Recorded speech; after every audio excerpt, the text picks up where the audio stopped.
دل کی گہرائیوں سے شکر گزار ہوں کہ آج ایک مختصر نوٹس پر آپ کو زحمت دی اور آپ تشریف لائے، بہت مہربانی۔ میں اسلام آباد ٹاکس کے حوالے سے حال احوال دینا چاہتا ہوں۔ یہ 47 سال جو کہ امریکہ اور برادر ملک ایران کے درمیان آج تک جتنی بھی ملاقاتیں ہوئیں اعلیٰ ترین سطح پر، تو وہ ہمیشہ وہ انڈائریکٹ ٹاکس تھی، اور الحمدللہ یہ پہلا موقع ہے کہ اعلیٰ ترین سطح پر دونوں وفود ہماری درخواست پر پاکستان تشریف لائے، جس کے لیے میں اپنے انتہائی عزیز بھائی صدر ڈاکٹر مسعود پزشکیان کا بہت شکر گزار ہوں، اور اسی طریقے سے امریکہ کے صدر ڈونلڈ ٹرمپ کا بہت شکر گزار ہوں کہ انہوں نے ہماری دعوت کو قبول کیا، اور یہاں تشریف لانے سے پہلے 2 ہفتے کی سیز فائر کا دونوں طرف سے اتفاق کیا گیا، اور پھر یہاں پر پاکستان 11 تاریخ کو تشریف لائے دونوں وفود، اور پاکستان کو اس طرح اللہ تعالیٰ نے نہ صرف میزبانی کا، ثالثی کا اور امن کو دوبارہ قائم کرنے کا ایک ایسا موقع دیا جس کی تاریخ میں مثال نہیں ملتی، اور یہ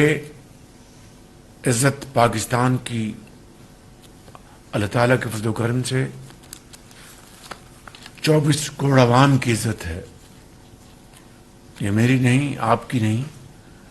یہ پاکستان بھر کے عوام کی عزت ہے، جو کہ شاید تاریخ میں کسی کو ملتی ہے۔ اس سے آگے بڑھتے ہیں کہ اسلام آباد ٹاکس میں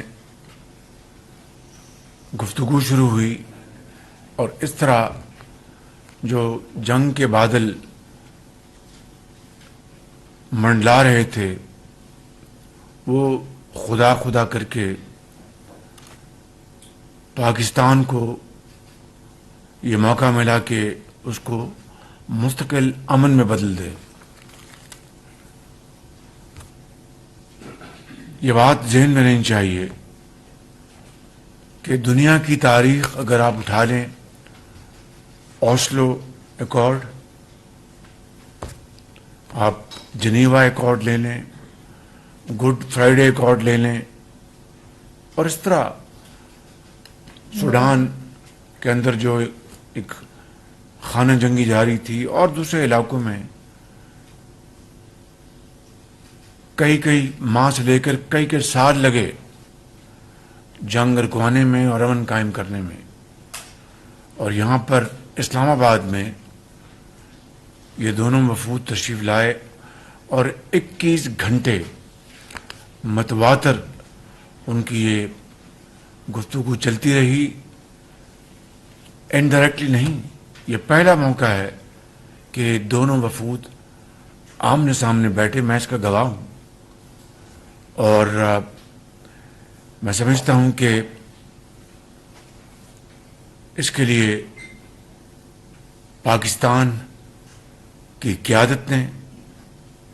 دن رات محنت کی، اور یہ پاکستان کی پرخلوص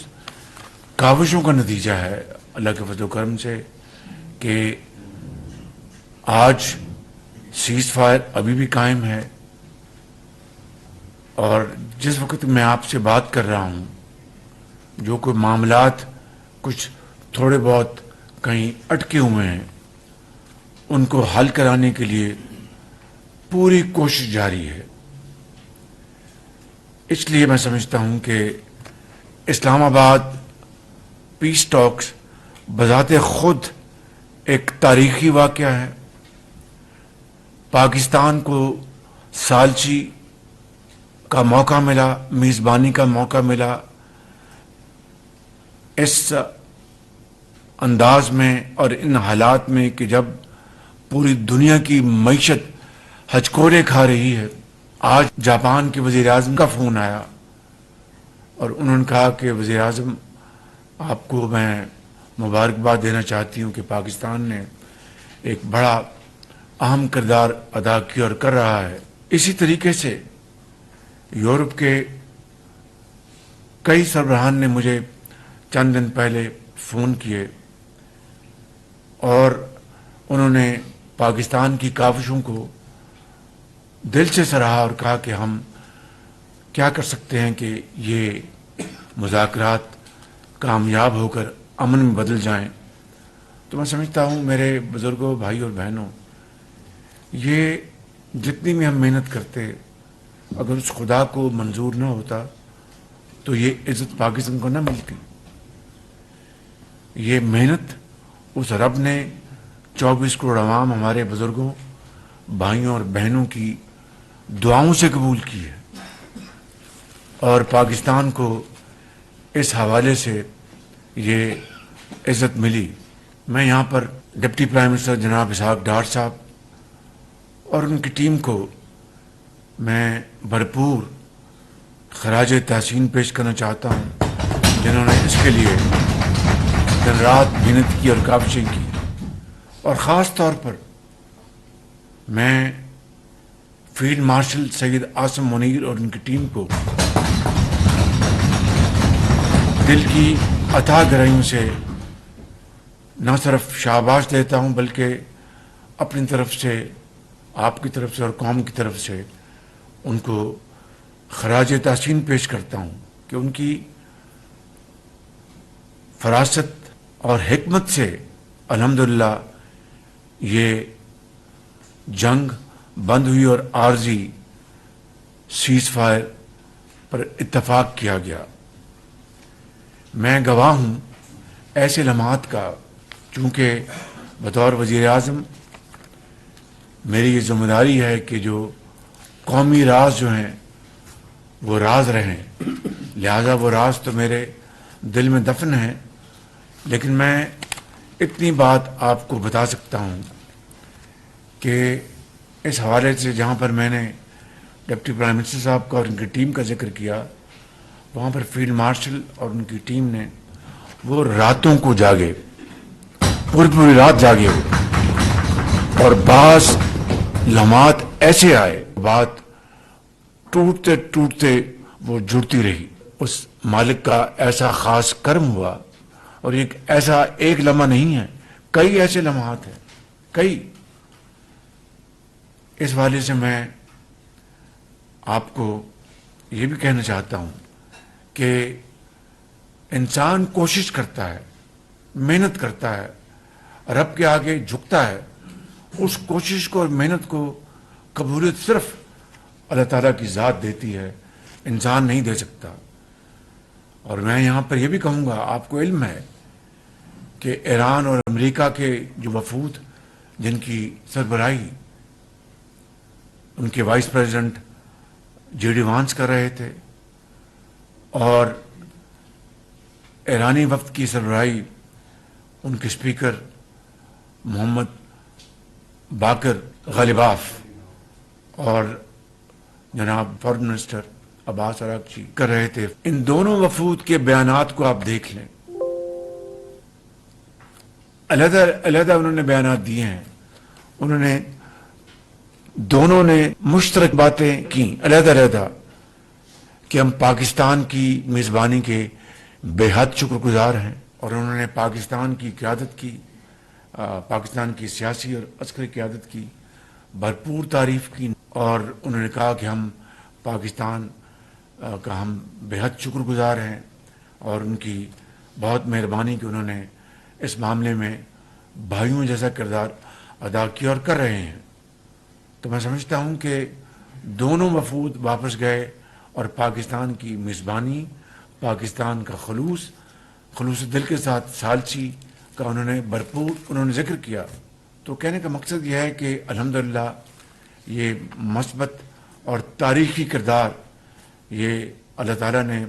آپ کے نام لکھا، پاکستانی قوم کے نام لکھا، پاکستان کی قیادت کے نام لکھا. اور میں سمجھتا ہوں کہ جہاں پر ہمارے اس وقت سر فخر سے بلند ہونے چاہیے، وہاں پر ہمیں انتہائی عاجزی کے ساتھ ہمیں اللہ تعالیٰ کے حضور شکر ادا کرنا چاہیے. اور جس طرح میں نے کہا کہ بڑے نازک لمحات کے اوپر ایک ایک قدم اٹھا کر آپ کی قیادت نے، ڈپٹی پرائم منسٹر نے، فیلڈ مارشل نے جس طرح یہ الحمدللہ یہ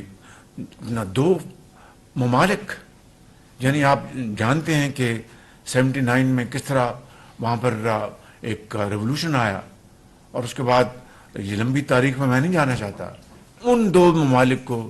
اللہ تعالیٰ کے فضل و کرم سے ہم نے، پاکستان نے ان کو بٹھایا. تو دیکھیے 47 سال سے جو ایک دوسرے کو دیکھنے کو تیار نہیں تھے، لیکن امن کے لیے، نہ جانے ہزاروں معصوم، لاکھوں معصوم جانوں کو بچانے کے لیے خدا نے پاکستان کو جو یہ موقع دیے، عزت عطا فرمائی. اور جس طرح میں نے کہا کہ ڈپٹی پرائم منسٹر اور فیلڈ مارشل نے جو کردار ادا کیا، تو میں سمجھتا ہوں کہ ان کا فیلڈ مارشل کا کردار تاریخ بخدا ہمیشہ سنہری حروف سے یاد رکھے گی انشاءاللہ. اس لیے یہاں پر میں یہ کہوں گا کہ جناب ڈار صاحب اور خصوصی طور پر فیلڈ مارشل صاحب کے لیے یہ ہاؤس ان کو بھرپور تاثیر پیش کرے، اور یہ تاریخ گواہ رہے کہ انہوں نے واقعی اس ملک کو کس طریقے سے عزت دی اور ایک یہ رول ادا کیا. میں سردار صاحب سے درخواست کروں گا کہ ہاتھ اٹھائیں اور دعا کریں، اور پاکستانی قوم سے درخواست ہے کہ وہ اس وقت دیر پا امن کے لیے ہماری جو کاوشیں جو ہنوز جاری ہیں ان میں برکت ڈالے. جی